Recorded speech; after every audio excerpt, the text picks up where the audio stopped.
شمالية غزة. وروى النازح الفلسطيني للغد تفاصيل مأساوية عاشها أثناء العدوان الإسرائيلي ولحظات حزن بعد العودة إلى منزله المدمر.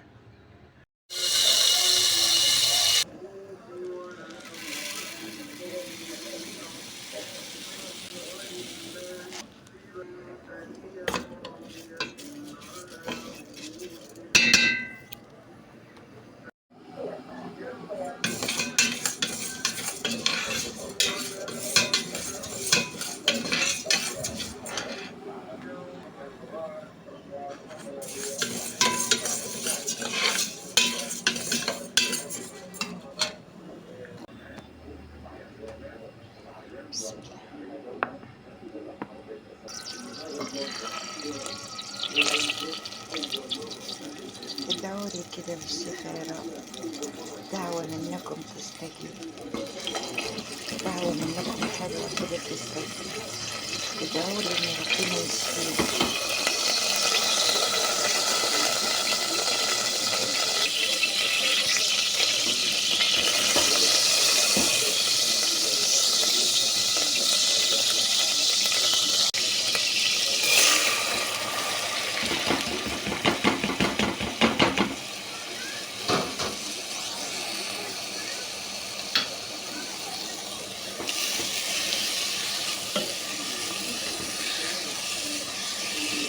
الرز المصري بتاعنا ده لما بتعمليه كويس يبقى تحفة.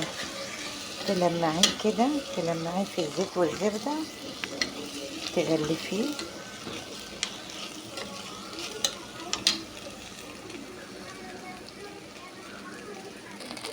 يا حلاوة الرز المصري كده لما تغلفيه بالزبدة والزيت،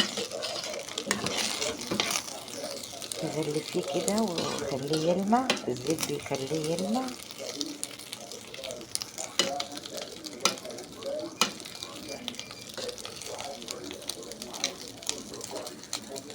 عايزة تكسبي الرز المصري غلفيه بالزبدة والزيت، والزيت بيديله لمعان ويخلي طعمه، والزبدة تخلي طعم الرز مفلفل وجميل.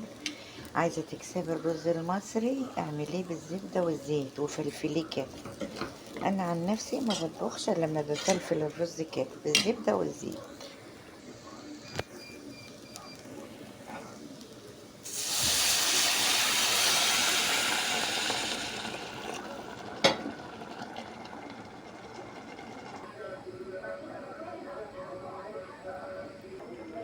تخلي الغطا لما تحط الرز كده وتخلي الغطا موارب كده عشان ما يفرش منك ويبهدلك الحلة ويبهدلك البوتاجاز. خليه موارب كده، لما تلاقي المية نشفت على الرز قومي مغطياه كويس عشان ما يبهدلكيش البوتاجاز ويبهدلك ويفور. ساعة ما الرز يتشرب كده، ساعة ما الرز يتشرب تقومي مغطياه عشان بس ما يبهدلكيش ويفور ويبهدلك الدنيا. خلاص الرز اتشرب كده تقومي مغطيه عليه ومهديه البوتاجاز،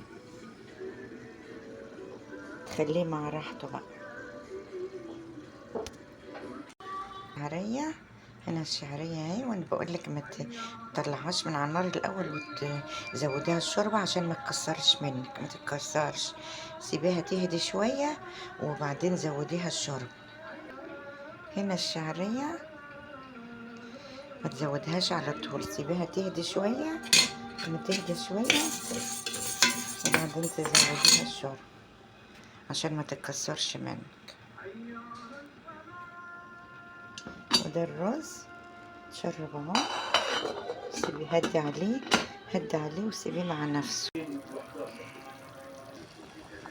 وهنا لو الصدر عندك كبير ومليان شرحيه كده عشان يستوى براحته. شوف الرز مفرفر ازاي، شوف الرز متغلف بالسمنة والزيت، شوفي مفرفر معاكي ولسه كمان ما يروح. خشب عندك؟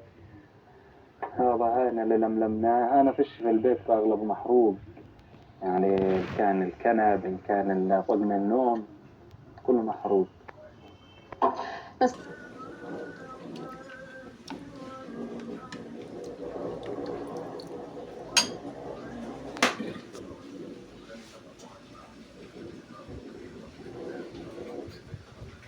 بسم الله ما شاء الله.